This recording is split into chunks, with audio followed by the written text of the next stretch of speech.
Thanks again for chatting to me. But last time there was a lot of people who agreed with you and sent me really good things. Like, I love that you're exposing this. It's been going on for ages. And then there's another 50% who are like, Gen's wrong, blah, blah, blah, blah, blah. And I had some really good feedback. So couldn't it be 60-40? I think it was actually, to be honest, because when people complain about things, it's generally, if they're happy, they don't really DM you, right? Unless they're super happy. So I just want to run through some of these and see what you have to say about some of these. So the first, they said emotional creative doesn't get remembered. Is that true? That's completely at odds with science. Our journey is to go from the marketing communications to the long-term memory. That's the journey. And what facilitates that? We understand that coding into the long-term memory is aided by emotion. If I ask you to tell me about your earliest memories, you might have a memory of being in a cot. You maybe have a memory of your first day at school. Or a smell. Or whatever, but I bet you there's an emotion associated with it. And by the way, one of the issues is that we cannot act without emotion. So our emotion is driving our behaviour constantly. We're not aware of it. So Damasio estimates that we're aware of less than 5% of our emotion. So 95% of emotion is going on, running in the background all the time, driving our behaviour. And work has shown that the cognitive can be, and this is quite astounding, but it can be up to 3 seconds. The cognitive, which is the rational, why am I behaving the way I'm behaving, can be up to 3 seconds behind the emotional decision that you've made. Okay. So, it's just at odds with actually the neuroscience. And so, John, the folks that express those opinions, you'll almost always discover that they haven't understood the first principles of how it's black or white. The brain works. And I suppose that segues really nicely into this idea that we can somehow pre-test creative that has a bigger emotional effect on people there before it goes to market. And that can be predictive of market share from that creative. So some people say that these pre-testing tools can create creative, filter out the bad stuff and make sure that we have the best chance of getting through and creating an emotional response. What's been your experience with pre-testing? It is such a massive topic. This came from a pre-testing company's representative. So. Right. Well, the great benefit of my years in the category has been, oh my Lord, I've seen this stuff coming and going, and in its different iterations, its different forms. 2011, 2013 was the high watermark for emotion because folks were beginning to understand how to read it. We had people at conferences talking about that they had measuring people's emotion by them wearing T-shirts. And the T-shirt would pick up a physiological response, like a galvanic skin response, like their temperature rise. That's true. There is a physiological tell for emotion. But how did that help advertising? Did it sell something? Did it create market share? Yeah, That's the next question. So then most of the organisations that are attempting to measure emotion are using Darwinian, and I'm not exaggerating, they literally are using Darwinian ways of in terms of what are the primary emotions. This is Ekman's sort of base theory. Exactly right. Ekman, one of his emotions was disgust. So if you look at the classic popular measures of emotion, like showing people photos and asking which of these photos best represents how you feel, and one of them is disgust. Well, all of our primary research, which has been extensive, we've been published in the top tier academic journals, no one else has in this field. That's a marketing research firm, that is. Disgust is not an emotion associated with behaviour, but pride is. And they don't measure pride. So as marketers, we understand about the pride of a new car, the pride of the house. So pre-test, it's really tricky here, by the way. If you think emotion is associated with some big event and tears streaming down someone's cheek, that's just not right. I can get an emotion from seeing a price. I can see a really good price, a bargain, and that can create happiness. It can excitement. Yeah, whatever. So what we contend is that for every marketing offer, there should be a triple play. There should be an elicitation of an emotion. There should be a price. And it doesn't need to be explicit, the price. Okay. So we've got some kind of value. Well, price as in pure price. Wow. But we have lots and lots of clients that we have clients that have big franchise groups, and the franchisees, so we'll have a client that will have a franchise in Neenah, Wisconsin, and they'll have another franchise in Times Square, New York, and they can't set a consistent price. No. So they can't go on linear TV and say a price, but they need to be able to communicate price effectiveness. And so, the volume of food that's on the plate, the talent that they're using, they're all non-price cues for saying we're price competitive. Okay. So it doesn't have to be a figure, no, figure but with a dollar but a sign. figure definitely works better. best, I can assure you. But that's the most explicit of the price. yeah, but it can be subtle, and then there's got to be a quality driver. Yep. And I hope we talk a little bit about Starbucks, because that's Yes. a classic that I would love to touch on, but in your good Definitely time. come back to that, and you reminded me of another thing around these three things. We'll get to it. So, okay, apparently System 1 does measure pride. Do they? So Right, they've added it, I take. that's what I was told. Thanks, John Karen. Phil Barton says Damasio. Oh, yes, Phil. Because you talked about Damasio last Yep. time as the basis of a lot of that. And I've got his book, Yeah, well, some people say, okay, I he's must been read it. apparently I have Damasio has been debunked. So the one where he's gambling. Apparently, Oh, that's the Iowa gambling experiment. Yes. Is not Damasio's. It predates Damasio. Oh, okay, so that's not Yeah. him. Okay, but that apparently has been debunked. Okay, so let's just skip I that don't one. know if that is been debunked, has it? Apparently, it wasn't replicated the same way. It was done Oh, I've seen it first. replicated. Okay. Yeah, well, I've seen it replicated in academic journals. Okay, good. Yeah. But for what people are so everyone knows, the Iowa gambling task. I haven't looked at it for a long time, but basically, what it is that they're measuring physiological emotion. Yes. And they're saying that the person shows a physiological tell before they start behaving.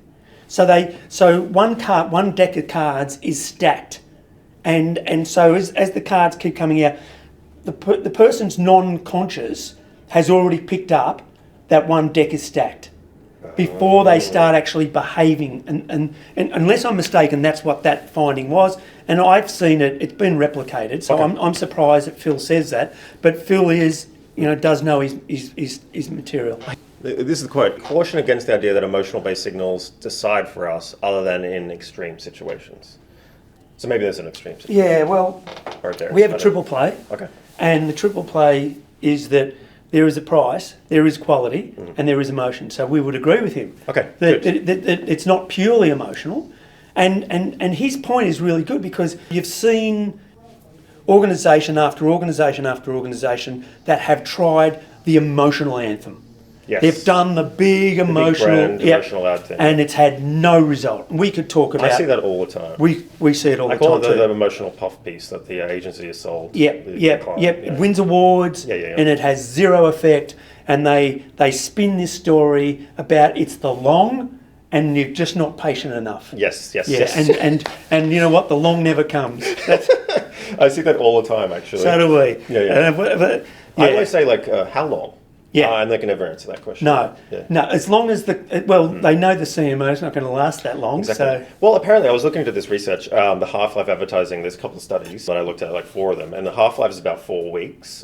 This sort of lag effect. So you get half the value response or market share or sales in 4 weeks, and then the other half can extend from 12 to 24 months, but Yep. very rare to go beyond that. And obviously, it trails off, right? Yeah. And obviously, it really depends on the creative as well, It and does. the company and the other macroeconomic conditions. So, but again, there is a half-life, and there is some sort of curve that's kind of consistent between these 4. But I wouldn't say that goes any more than 24 months. Yeah. So we've seen creative that, as you say, I mean, it's just so variable.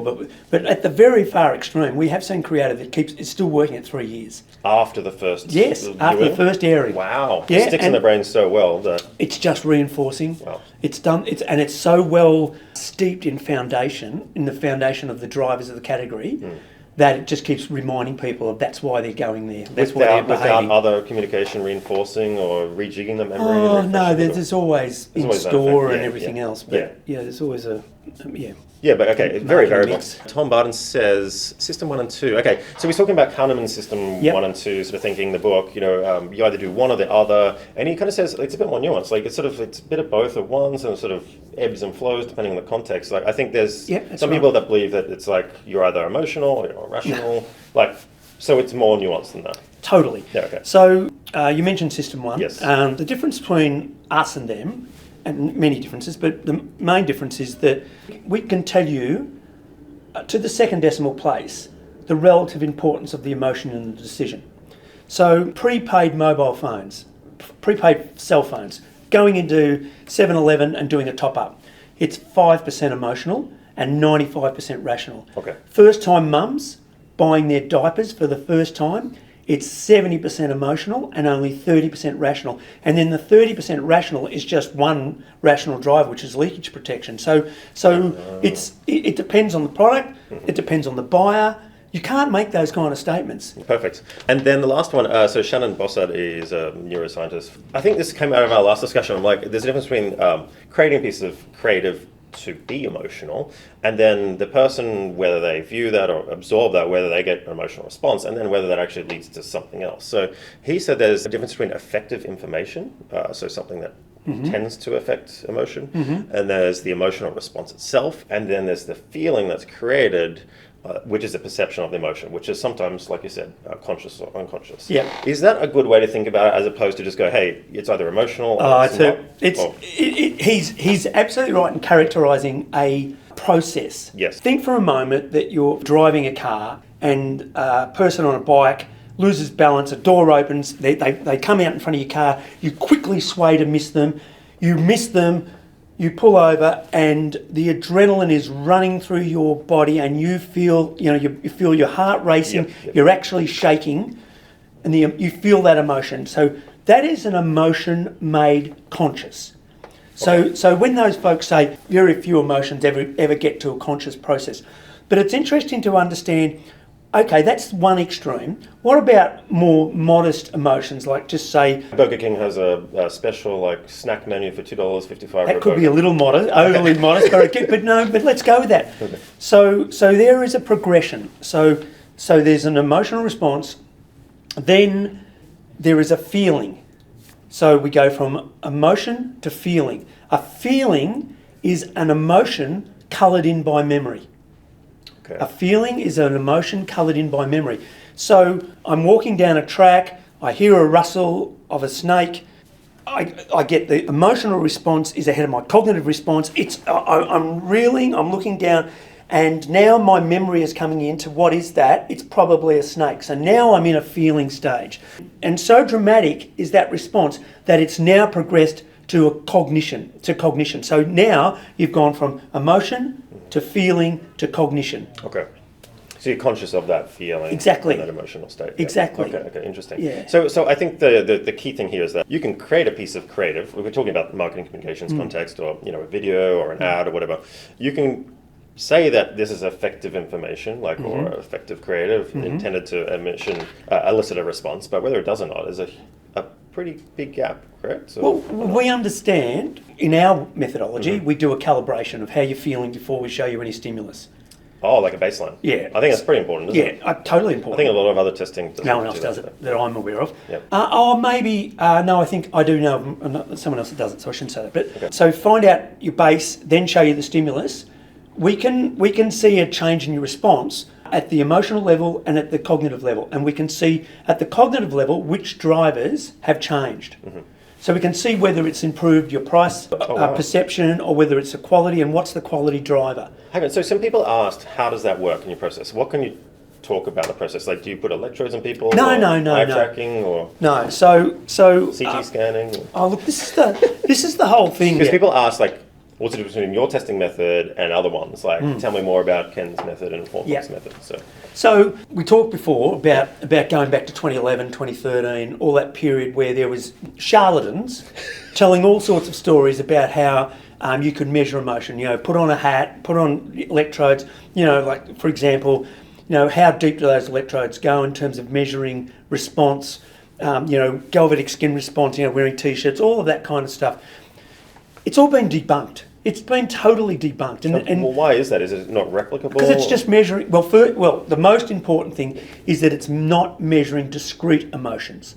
So it's anything that's obvious. Yeah, well, it's just measuring a physiological response. So they say, right brain, left brain.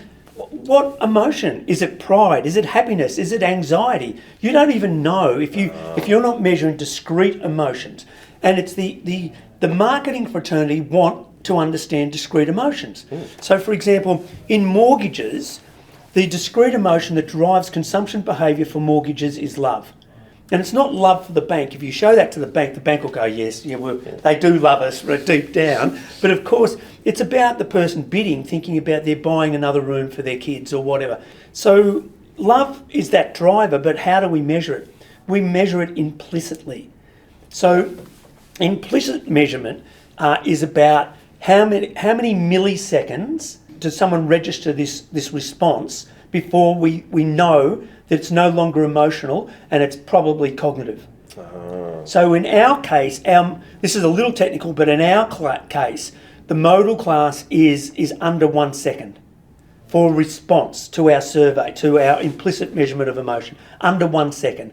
Now, the modal class for a cognitive question is 3 seconds, 3 seconds and more. So you're getting a response in a period that is so quick that has, we say, minimum cognitive interference. Okay. Because the cognition could override that once they're conscious of it. Right? Yeah. Okay. Well, they'll post-rationalise. It's exactly. Focus groups are the worst. You get, how does that make you feel? And all you think about is how much you hate the person next to you. Yeah, or you don't know how you feel, and you're like, well, and then you make something up. Yeah, right. Yeah. And we don't have access to how we feel. So that time sliver of measurement is really critical. Really critical. Okay. Yeah, so we measure that. We know. And so just as in survey design, you'll find they talk about speeders. So they look at people that go through surveys really quickly and they know that they're not actually reading the question and answering. They're just in it for the incentive. Yes. And so when we get that data out, they think they might have gamed the system, but we actually don't include them in the survey. But we also don't include in the emotion people that ruminate. The people that take too long to decide what their emotional response is to this. Yeah. So System 1 shows a series of photos and then it has variability of the photos. We show an animation of a metaphor. So we have 9 metaphors and so they're fully gamified. So you go to the next one, it gives you a quick review of the full animation of the full 0 to 10. So beneath is a 0 to 10 scale. And then it stops and you move it. So from the time you move it to the time you take your finger off it, that's got to be under 1 second. Okay. So that's our that's our implicit measure of emotion. We really strongly believe we're the best in the world at doing it. Great. Okay. Yeah, and it's patented. Yeah, because I've seen some people do some tests on these, because a lot of these market research companies that do this testing use panel providers, right? And this guy could control the environment, so he kind of white labeled the panel provider inside his own web page, and then he put that sort of Hotjar sort of tracking on it, and he figured out that a lot of them are just using auto clickers or just fake. So that's like a huge percentage, and this is a big data provider, panel provider, and he figured out that like a huge percentage of those are fake. So therefore, the majority of your response would be fake. Yeah. So, yeah. Look, we've had examples like that, but particularly in other countries. yes. We haven't had those examples in Australia. Okay. They're extraordinarily insulting because it implies that when the data science folks get the data, that they don't look at anything. They just give you a mean and a frequency and that's the answer. And that's just not actually how the good quality research firms work. You reminded me of something, what you said there. So there's this other lady, How Emotions Are Made. Her name is Lisa Feldman Barrett. So there's an interesting quote. She said, "Now we see that this rough and fast system is actually remarkably accurate. Even the fast system has access to logical reasoning, meaning intuition might be correct more often than we'd expect by chance." And then she has this other quote. "Even after a century of effort," and this is what reminded me about the emotional measurement, like not being easy. She said, "After a century of effort, scientific research has not revealed a consistent physical fingerprint for even a single emotion." A consistent fingerprint. Yeah, and then when scientists attach electrodes to a person's face, we're talking about that, the physiological response, and muscles and how they actually move during the experience or emotion, they find tremendous variety, not uniformity. Oh, totally. Yeah, No, that's okay. completely right. Yeah, that's like when we first started looking at this field, people were saying that there was a love and there was a buy. Like we'd find... Like a side of the brain or something. Yeah, we've discovered the buy button. It's right here. Yeah, we just have to... And then, but that's fantasy. You're saying fantasy. Everyone's so variable. Yeah. And very good quality scholars have worked that out. Okay, great. Yeah, Okay. It's don't just fall this for that variation. And it's really important because it goes to us as brand builders to say, what we're attempting to do is create this neural pathway between behaviour and an emotion associated with that brand. Yes, yes. The other thing was, I know Byron Sharp doesn't believe in this, but this in advertising, sometimes they say there's a left brain thinker and a right brain thinker. He's right left not is to believe in creative, that. Right is rational or something. Yeah, that's all completely right, debunked as well. right. Yeah, that's right. Why is that so? Why do so many people believe that? Is it just one of those? We mentioned System 1. I don't want to give him too much air, but I was at a conference. I was speaking after John Kerrin one time, and it was a big conference. And he said, he walked out and he held up Kahneman's book. Okay. And he said, hands up, who's got, Thinking Fast and Slow? And practically every hand went up. And he said, leave your hand up if you've read it or if you've finished reading it. And I reckon there was like 3 hands in the whole room. And he said, there's a £10 note at the back of it. You might want to go and finish it. It's a heavy book. Yeah. It's the same as Hellbound's Grow. Like, I quoted this Byron Sharp thing. I'm like, have you actually read every page? Like, no. Well, this is. Andrew Ehrenberg has been dead a long time. Yes. And certainly he missed the whole thing about emotion. So, thanks Ehrenberg Bass for bringing forward his work. Amazing, really important. But there is an ongoing understanding of how markets work. Yes. And that's where Ritson is so important, because people aren't reading the literature and they never will. No. Whereas Ritson is reading the literature and he's trying to curate a basic truth about marketing. Yep. And he, as you and I have spoken about before, he's basically replaced Philip Kotler. Philip Kotler in the 70s, 80s and 90s had the Encyclopedia of Marketing. It was inaccessible as well, as in terms of a book. Whereas you would have to say that Ritson has been singularly responsible for bringing the marketing fraternity up to here. My sense is they should be here. But as a consequence of what they've learnt from him, they are on a journey. Yeah, I think there's a big difference between like how things actually work, which is not always Yeah. glamorous, or you can present on stage and get a really good response as a talk, and then it's like how people think they work. And it's like sometimes that gap is the problem, I find. But so over to you, Ken. I'm really interested in what you're doing, because I've heard you working with a couple of clients. A lot of which you can't disclose. But I think with your new company, brandcomms.ai, you're really using Gen AI in this video. Put your system into something that's a bit easy to produce for companies. Can you tell me about that and how it works and what's happening? I've been on a few panels lately. I was on a panel with Russell Howcroft recently, and he said, his question was, what proportion of advertising will be replaced by Gen AI by 2030? And my answer is 100%. It's truly troubling for the whole category to think about it. If you believe it, and there's been studies shown that have undertaken that show that creativity is under the greatest threat of Gen AI in terms of being 100% replaced. Well, actually, I was doing a tour of an office of a very large gambling firm, and they said that not one single piece of creative they send out now, and they do hundreds a day, doesn't use AI. So like, there's all some kind of element, whether it's a super or it's an image or a video. So they're like, everything we use every day is AI, and it's becoming more and more and more because we don't need as many people. Yeah. So I believe it. Yeah. The problem with Gen AI and advertising is that what it's mostly going to do is deliver bad creative faster. That's what it's primarily going to do. If all you do is take Gen AI and agentic AI and replicate the practices of the past, that's all you'll get. Bad creative faster. So you'll still have half my creatives not working. Problem. That's what Forethought is doing, and that's why we've spent millions of dollars developing brandcomms.ai. And what that's doing is that we've created a content store which is based on actual behavioural data. And so we're creating advertising that is guaranteed. And that's what we guarantee that it will drive behaviour. Behaviour meaning? Outcomes in market. Great. Okay. So purchase, trial, that kind of thing. Yeah. Like, as opposed to just making a motion and then go, okay, I'll buy someone else. Yeah. You're saying you can link it to behaviour. Okay. Absolutely. Because that's a holy grail, really. of advertising?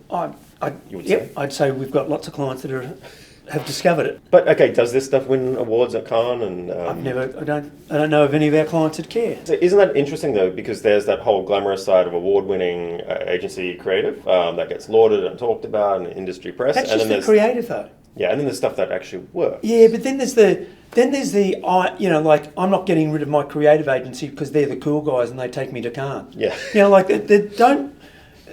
the economics of generative AI and agentic AI will weed out that entire sect of people. I wouldn't mind talking in a moment about the industry. So I think we're in really, really a bad place for the industry. They've been forced down in terms of pricing, the advertising agencies. Yep.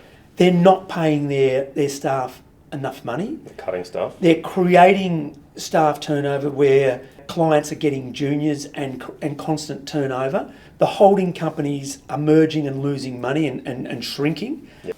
Pretty quickly. And creative is being brought in-house. Yes. So, it's kind of like the writing is on the wall. The writing is on the wall just like it was on the wall for Blockbuster, just like it was on the wall for Kodak, and just like it was on the wall for everyone that was in the horse and buggy industry. And you ask yourself, but it was surely obvious where we were going with the horse and buggy. The cars went 4 times faster than horses. You didn't have to have a stable. It was only 10% of the cost. Mm-hmm. So surely everyone that was in the horse and buggy industry said, writing's on the wall, let's get over and start making cars. Yep. And yet you know that the only company in the world that transitioned from that old industry to the new industry was Holden in Australia. Mm. And they went from making saddles in South Australia to making cars. Wow. But other than that, every other company that was making horse equipment or whatever, all went out of business. And you'd say, what, didn't they see it coming? Like the horse and buggy lobby had churches ring their bell every time a pedestrian was killed because they were saying, this is going to kill people. Look how fast they're going. It sounds like Tesla, all these companies against Tesla, electric car companies, yeah. But it sounds like the advertising industry. Yeah. That you go, surely they saw it coming. So the analogy that I think about all the time is that you're in the ocean, you're a surfer, and you're watching out. You don't look at the shore, you're looking at the waves. And you see this wave coming, and it's Lord Almighty, it's the biggest wave you've seen ever. And you're having to make a decision. Am I going to dive under it, or am I going to start paddling and catch it? And if you dive under it and then come out and decide I should have caught that, then you can swim as hard as you like. You'll probably never catch it. But if you want to catch it, you've got to paddle hard. Mm. You've got to paddle hard to get on top of that wave. And that's where we're at. Yeah. So I gave that analogy at a conference at the ARF in New York a couple of months ago. They had me as the zealot. I was the... That's what I'm brought in for sometimes, like the dissenter. I'm the Gen AI zealot. Okay. But and it was like thousands of advertising people I was talking to. But honestly, I think that if those folks are going to transition, they need to start thinking about transitioning right now. Yeah. Because I still believe what I said to Russell, and that is, I don't think that there'll be... I really believe there'll be no old creative industry in 5 years. It's fast. So maybe you'll make things like this redundant, like Gen AI. It will be so indistinguishable. Oh, totally. Like VO3. We're actually physically recording now. But I want to talk about this because how do we know that something is not fake? Do we care? Will it create this counterintuitive, flight back to authentic things that can't be faked, like in-person events and things like that? Or we are adding flaws to people's complexion in Gen AI at the moment. To make it look more imperfect. To make it look more person. Yeah, make it look more authentic. In the space of less than 8 months, we have gone from being able to detect to not being able to detect Gen AI. Wow. And we're only at the beginning of the journey. Yep. So lip sync and things like that, I mean, they're all happening as that. Like the guys here have, one of the big challenges has been where there's a character that's repeated throughout the ad. And generating that same character, things like that. Like an avatar or something like that? Or No, a person. Oh, okay. So okay, you've created a person at the beginning of the ad, then you want to show them, consuming the product, then you want to... So those are the kinds of things that they're mastering at the moment. So actors are basically redundant, you would Totally. say? What, sound generation, So filming, the way that cinematography? the way that Agentic is working is that we are creating these autonomous agents that replicate every job in a creative agency. Okay, so specialised roles for each one of them. So there's an agent that's the creative director. There's an agent that's responsible for scenery. There's an agent and so all those agents are learning, and they are acting autonomously to create ads. So it's not enough to just be creating the ad. The ad has to be actually driving behaviour. Yes, exactly. And so it has to go to a content store that teaches it what causes behaviour to occur in this category. And that's what brandcoms.ai does. Okay, can you talk about any of the work you're doing Sure. with clients? Or? It's all over. It's so we have master service agreements with every course. client, and every client says that we're not allowed to say Sure. that we're even working for them. So I'm going to have to talk in generalities. Sure.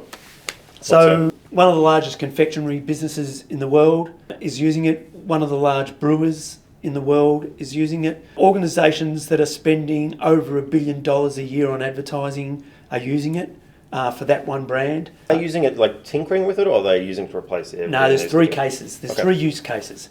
Use case number one is they're using it to develop great creative concepts. So they're taking the automatic and giving it to the creative agency. So it's kind of like the screenplay or storybook you did before. Yep. They're doing it for that, and then Yep. they'll give it to a physical production team or produce. That's right. Okay. That's use case one, and that's been fairly common Yep. at this stage. There's a reluctance of brands to be seen to be doing Gen AI. So they're using Gen AI to create the spot, 30 second, 6 second or whatever, and then they're handing it to a production company or to their creative. Now, I've got to say that in most cases, that's been okay, but in some cases it's been okay. In most cases, it's caused the quality of the spot to go backwards. So what we pre-tested from brandcoms.ai to what we pre-tested from what they produced was not as good. So they stuffed it up. They didn't stuff it up, but there was a marginal reduction in. I see. And by the way, one of the things we have noticed is the creative agencies that have taken that work have not understood the fundamentals. No, they haven't listed us as part of the process. Oh, okay. But that's another story. Okay. So that's use case one, and in our view, that use case will go. Yeah. That's where we're learning how to use Gen AI and Agentic AI in advertising. Use case number two is, I think, the biggest area we're seeing, which is the creative has been brought in-house. At least part of it has been brought in-house, and we want tools that are going to enable us to outperform the stuff that's not been brought in-house. Correct. So we've got quite a few clients that have got certain brands or certain geographies that are being done in-house and still have a relationship with the creative agency, and those guys are using us a fair bit. Okay. So then there's a third use case, which is organisations that simply they don't have the budget to get to every geography or for every product. We call this the long tail of neglect. And Gen AI enables them to produce super high quality spots to put into markets that have been neglected. So it's like mass personalization of a core concept? That's where we're going. Okay. That's where we're going. So a lot of franchises will obviously like that because the pricing differs, the offer absolutely differs. Yeah, by geography. Yeah. But yeah, that's exactly and the right global point. companies as well. Yeah. So the algorithm that is creating the ad based on the content store, increasingly that will be creating the marketing communication for John. Mm-hmm. Increasingly, in fact, we think by 2030, Gen AI and Agentic AI, more rightly, Agentic AI, will be creating individual ads, individual marketing communications. And you could say it's doing that now. We're getting that now. Adobe and organisations like that would say that they're serving up individual ads now. But what they're doing is that they're serving them up to segments. Yep. They're not serving them up to John. Okay. Or they might be, but they haven't got the category behavioural data. So we haven't got to the Blade Runner sort of style No. personalization. No, not yet. No. But that's coming. It's coming. Yeah. I have no doubt that it's coming. Now, you did send me. I mean, I kind of agree with that. I see it already. I think there's a lot of people. Obviously, if they've spent 20 years in their career, they're going to have be a bit friction around the reality of the situation. So I get why they're probably saying things against it. But the Starbucks thing. So really interesting. You sent me a report on Starbucks. Yes. Obviously, the context is. It was a pretty successful company. They started raising the prices a lot. They got another CEO, was it ex-McKinsey, I think, to come in? No. Or was it ex-Bain? Or No, he's from the category. From the category, okay. Then he was the CEO for a little while, and then their share price started to crater. Oh, no, you're right. Yeah, Okay, the before previous, the the previous one. Yeah, no, you're yeah. damn right, yeah. Okay, so I think it was McKinsey, and then he... I don't know where he came from, but I think it was one of those consultancies. Anyway, then they cratered, went downhill, and then they've got to this crisis point of loss of shareholder value where they've got a new CEO, and I think it was another sort of food That's right. company. Yep, I forget the one, but big food franchise. Chipotle, that's right. It was. And he's brought in to obviously recover the situation and Yes. put better advertising creative out. And I saw the one that you sent me, which was writing the name on the Yep. cup, I think it was, Yep. wasn't it? Which is their new campaign. And you were a bit skeptical about whether that would work. I wasn't whether sceptical. Okay. No, we just outright said it won't work. No.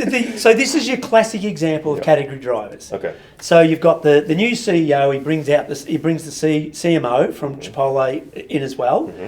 And the first thing she does is that she terminates the agency. The agency had only been there 3 months, and that was WPP. Oh, no. And she replaced them with Anomaly. And so they came up with a creative. And the creative was nostalgia. Like, do you remember how good it was back in the day, Starbucks? So, and one of the things about nostalgia... It's never been good. Anyway, but the thing that they remembered about the third place, that it had Wi-Fi, it had chairs, you could sit down, you could order a coffee, you could do a bit of work. Yep. It was a great vibe. Sure. And then there was also personalisation. People would write, John on your cup. And then they say, hey, John, your coffee's ready. Yeah, and here's your cup, and there's Yeah. John. And maybe they didn't know your name and they wrote you a note. Yeah, get a shave, John. Yeah, when I love heart. Love the stubble. Yeah. So that's your classic creative coming in. We've got this idea, whereas we are in the category. So we were getting to the stage where we're past the stage where no client will show our work in terms of where it came from and stuff like that. And so we said we're going to have to go and do work for a client, do work on a client that is not a client of ours. So we did Starbucks because we had a content store because we're doing their competitor. Okay, so you have a client that's in the same category. That's which right. I can't mention, but you also know the category so well Yep. that you know that this idea is probably flawed. We know So that then it's you not thought- category drivers. Okay. Nostalgia is not a category driver. Third place is not a category driver. Personalisation is not a category driver. What we know is there's a triple play. Okay. And the triple play is happiness, that it's about price, of course. There's always a price element, and it's about rewards. So the loyalty program, the rewards. Yep. But the biggest driver is the ability to customise my order. Oh. The ability It's a to functional- customise my very order. So I functional. want this, and this, right? And happiness. So the creative that Brand Comms took out of the content store, created that. So so in these limited time offers or these kinds of fast moving areas, we often have a cultural overlay to make it contemporary. So the cultural overlay that was chosen was Bridgerton. Bridgerton. It's a television series That's in really the UK, popular right? in the US, actually. Yeah, damn right. It was very popular at the time. Okay, so this periodic UK, what was it, like 19th century, Yeah. 18th century thing? Yeah. So in our post-production of us talking, we'll put that in there. Yeah, we'll sure. show them what the ad Exactly. looks like. We'll show them what the anomaly ad But looks like. why would you pick that? Brand Comms wanted to be contemporary and knew that was what was contemporary. Yeah. Interesting. So there's another twist to this. And the twist is, are you trying to sell additional services to existing customers? Are you trying to get the same customer to buy more? Mm-hmm. Or are you trying to get what's called in the category the NP3, the non-past 3 months to come back? Oh, so they're like a lapsed customer. That's kind of right. thing. Yeah, okay. So- which the N would be very large, I'm guessing. Because Very the large. buyer effects, right? Yeah. So the Bridgerton spot with those 3 drivers was targeted at the non-past 3 month guests.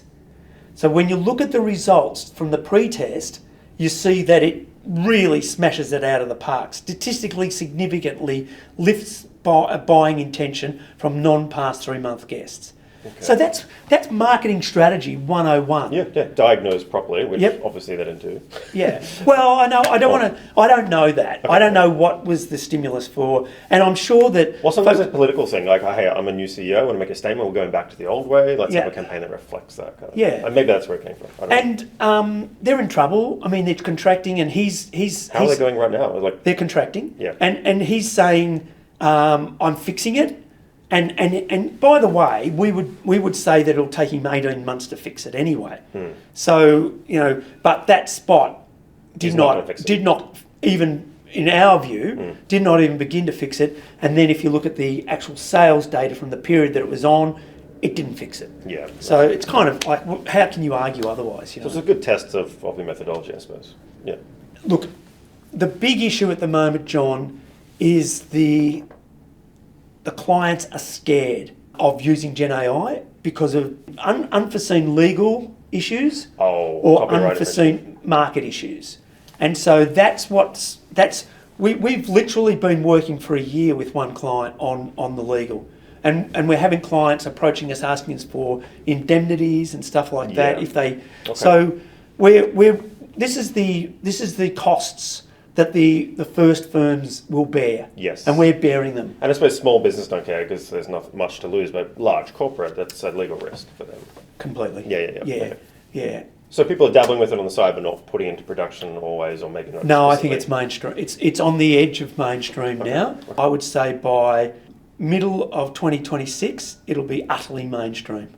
It's not the stuff that Coca-Cola did for Christmas. That is, Because I saw they do this thing with Adobe and the Gen AI Christmas ad thing. like that is, even when they put that out there, it was infantile in terms of its quality standards. I did see that. And it's not because I'm now looking at it in terms of capability that we have now and judging it back on. No, back then, there was far better quality that could have been done than what was done there. And I can show you stuff that we were doing at that time that was, But I do give them some credit for trying something as a big brand and going, hey, let's put this 100%. through. I mean, most brands would go, no, until it's polished. But they were just like, no, let's. Now my angle is not how brave they were, and they're to be commended for certain, but about people looking at that and criticising it for what But who? what the People in frailties. advertising? Yeah. No one else cared. No, well, that's absolutely right. Yeah. That's critical. And the echo chamber of advertising folks talking about the shortcomings of Gen AI,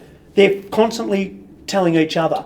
And It's gonna be okay. And you know what they're mimicking? They're mimicking Kodak, Blockbuster, and the Saddlers.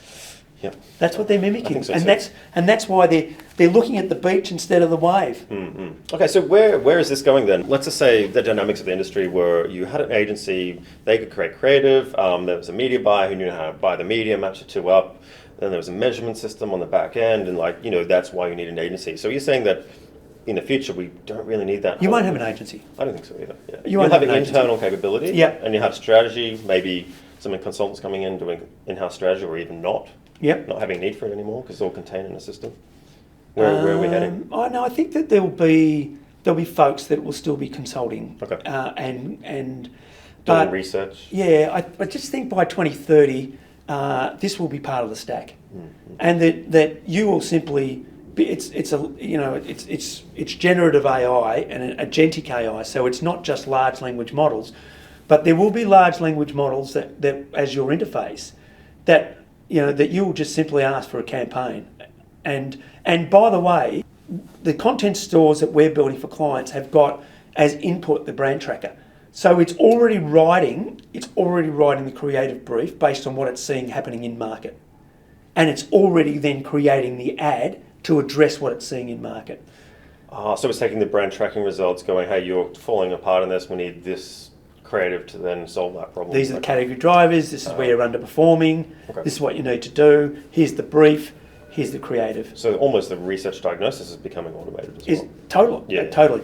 So So what does that mean then? Then the media buy is more important, the human attention is more important? Because the barriers to entry of creating video content now are almost going to zero. I think that the media buyers, when we look at the ecosystem of media and advertising, The media folks adopted quantitative measures two decades ago, and the advertising industry still hasn't. So media is far more adept at actually this new environment, but agents will do that job. Yeah. Yeah. Rather than humans. Yeah. At a media agency going a spreadsheet and flighting spots and stuff. And they'll optimise it. I mean, it already is in some channels like, Yeah. Meta and Google Yeah. systems, all RTB bidding and, Yeah, we're in a lot of instances what we're talking about has actually happened. Yeah, exactly. And in some instances, but it's not. It would still be new news to a lot of people. True. Okay, well. So where's it going? I mean, that's the whole point. At 2030, what will be the jobs? And at the New York conference that I spoke at, it was a great social event after, and a person came up to me and said, "Do I feel like Oppenheimer?" That is, I've invented the nuclear weapon, and now I'm regretting that I did it. Well, I didn't do it personally. No.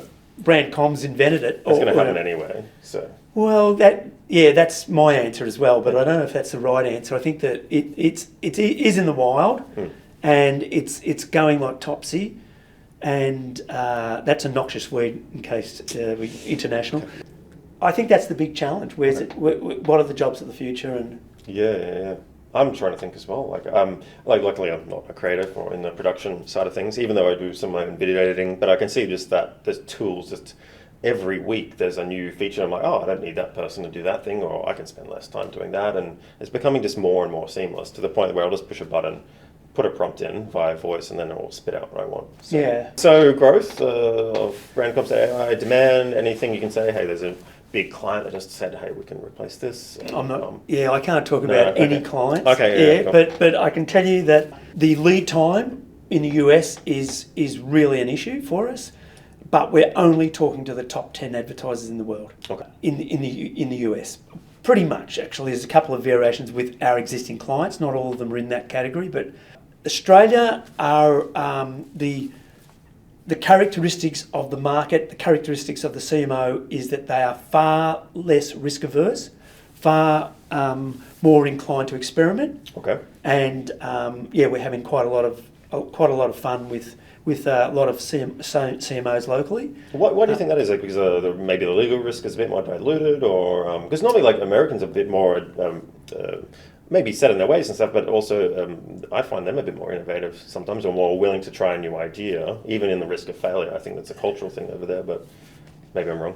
Yeah. In some respects, not in well, others. we're very well established in the US and Australia, and I wouldn't want to make a comment about that. But yeah, there's behavioural differences that are pretty marked. Business cultural differences probably in My processes. word. Yeah. So large companies in Australia are adapting this. Yeah. The trajectory is that the market, I think within 12 months, will be absolutely overwhelmed with offers. Wow. And that it won't be the creative agencies that have got the really great offers, but the smart buyer will be working out who's got the best RAG, which is the retrieval augmented generation, which is the content store. Who's worked out how to build that? Yep. Who owns it? Where does it reside? Are there issues of copyright? Are there issues of IP protection? So that's different to a DAM, a digital asset management program. It's more of a what are you calling this? A RAG?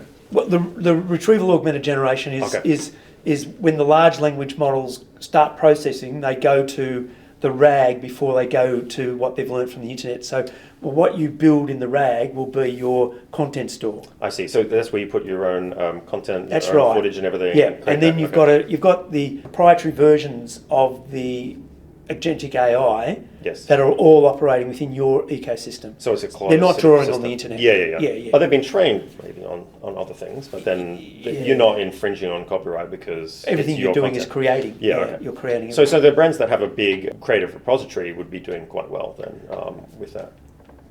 I don't think there's too many organisations in the world at the moment that have worked out what we've worked out. Okay. So I don't think we don't see we've got any competitors at the moment in doing what we're doing. So when you're raising like a couple of bill, we'll get around to it. Yeah. Okay, thanks, Ken. I really appreciate that chat. I think hopefully that clears up maybe where the industry is heading. Maybe some people are frightened, but I think you have to adapt or die, right? So get on the bandwagon. Yeah. Well, it's happening right before your eyes, and you need to have them open. That's it. Perfect. Well, yeah, thanks. No worries. Cheers.